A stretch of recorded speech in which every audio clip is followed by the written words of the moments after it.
আসসালামু আলাইকুম, কি হাল অবস্থা বন্ধু বান্ধবরা? জামাতদের একটা সিটিং, জামাতদের একটা বাটফার, এটা হাকিকত 100%। তো বলে কি লেগা নাফিসা হত্যা হয়েছে, একজন ইমামের মেয়ে ফ্যাম করে ভালোবাসা করে দায়ী গেছে। ওই খবর জামাতের আমিরের কাছে আইয়ে জামাতের আমিরে কয় যে বিএমপির সন্ত্রাসেরা বাপের সামনে থেকে মেয়েরে নিয়ে নিছে।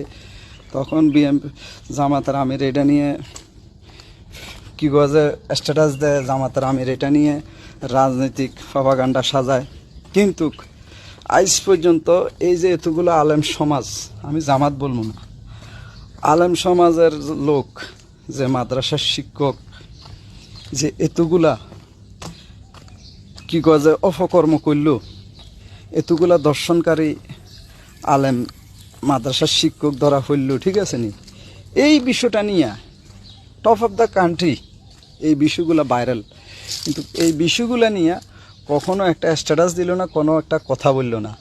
তো এই ক্ষেত্রে বোঝা যায় সব কিছু নিয়ে তারা রাজনৈতিক খেল খেলতে চায়। তাদের ভুল হইলে এটা ওকে জান্নাতে যাবে, আর অন্য যদি সামান্য মিস্টেক হয় তাহলে এটারে টপ অফ দ্য কান্ট্রি করতে চায়। তো আসলে তারা ফতারক, বাটফার, সিটিং, ক্ষমতা লুবি, যে ঠিক আছে নি, এটা বাস্তবে প্রমাণ দিতেছে প্রত্যেকটা ক্ষেত্রে। নয় কেন উনি এত কথা বলল? সাধারণ একটা ফ্যামিলিগত বিষয়, এক ছেলে এক মেয়েরে ভালোবাসত, ওই বিষয় নিয়ে ছেলে লেফাগল, ছেলে মেয়েরে মোবাইল কিনে দিছে, উনি মসজিদের ইমাম, লাশ পর্যায়ে মেয়েরে বিয়ে করছে, বাপে মানে নিব কই এটারে সংশোধন না করে ঘরে নিয়ে আসছে। এরপরে ছেলের বোরে কি গজে যুদ্ধ জবরদস্তি করে যেমনে ফারছে তারা উড়াই নিছে। আর হতছ এটার এজেন্ডা লাগাই দিছে কি, বিএমপির লোকেরা বাপের সামনে থেকে মেয়ের উঠাই নিয়ে গেছে, কোন দেশে বসবাস করে, এরকম করে একটা বক্তব্য দিছিল, ফেসবুকে স্ট্যাটাসও দিছিল।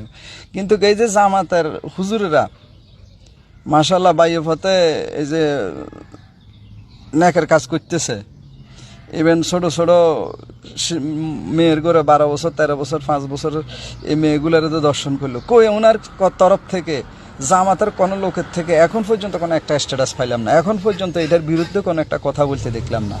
খালি নাফিসা হত্যাটা যখন টপ অফ দ্য কান্ট্রি হয়েছে, এটারে সুযোগ নিয়ে এটারে লইয়া সাদের রাজনৈতিক খেলা।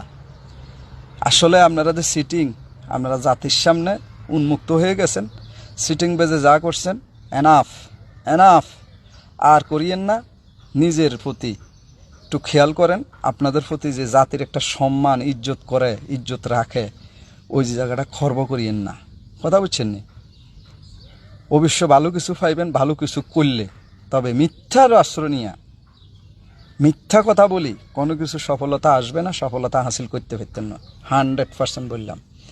আমার মনের মধ্যে অনেক ক্ষোভ, আমি আপনাদের প্রতি ঘৃণা না, আপনাদের প্রতি কোনো কিছু না, কিন্তু আপনাদের ব্যক্তির বিরুদ্ধে না, আপনাদের অপকর্মের বিরুদ্ধে আমি কথাগুলো বলতেছি। আমার ভুল ত্রুটি হইল, কিছু করার নাই, যেটা বাস্তব আমি তুলে ধরতেছি। কথা বুঝছেন? আপনার কাছে ক্ষমা চাওয়ারও কোনো বিষয় না, বিষয়টা হলো যেটা বাস্তব। আর যদি কেউ কারো কাছ জানার প্রয়োজন হয়, আমার ফেসবুকে নক দিন, মেসেঞ্জারে আমি শত শত ভিডিও আছে ফাড়ামো। তো এর ফরও যদি আপনারা সংশোধন না হন, তাহলে আপনার করে হলো জাতীয় অবশ্য হতাশ হইব। কথা বুঝছেন না? তো সবাইকে অসংখ্য ধন্যবাদ। সবাই নিজের নিজে সুন্দর করেন, নিঃস্বার্থে রাজনীতি করেন, রাষ্ট্রের জন্য করেন, রাষ্ট্রের জনগণের জন্য করেন, নিজের ফ্যামিলিকে, নিজের সমাজকে, নিজের রাষ্ট্রকে ভালো কিছু দেওয়ার চেষ্টা করেন। যার কারণ আপনাদের থেকে তো আগামী প্রজন্ম কিছু শিক্ষা অর্জন করবে। এখন আপনারাই যদি দুষ্ট প্রকৃতির, শয়তান প্রকৃতির হন, তো রাষ্ট্রের আগামী প্রজন্ম আপনাদের কাছে কি শিক্ষা অর্জন করব?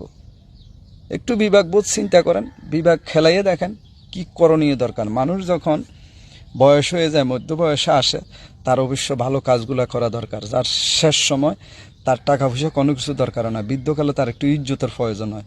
তো ইজ্জতটা যদি সম থাকে অর্জন না করতে পারেন, তো এটা আপনাদের জন্য কুফলমন্দ, প্রত্যেক মানুষের জন্য কুফলমন্দ। তো জিনিসগুলো বিবেচনা করবেন, অবশ্যই নিজেকে নিজে সংশোধন করবেন।